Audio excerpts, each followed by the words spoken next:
it's Brooke with WTI. If you're looking to keep your dishes clean but also your kitchen countertops dry, well, check this out by Metacrafts. This is their dish drying rack with their stone drying mat.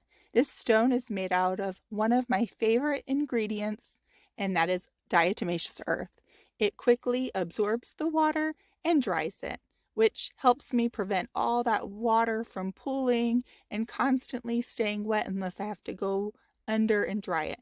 It really helps that it's easy to set up. It really helps that it has this rack that sits on top of this mat.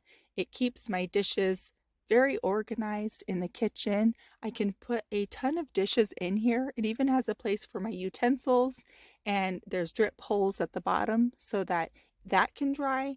And I find that my dishes smell incredible.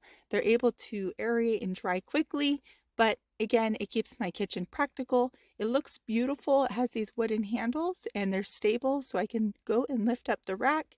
And I love this stainless steel rack as well. It has this beautiful brushed finish with a cute farmhouse look.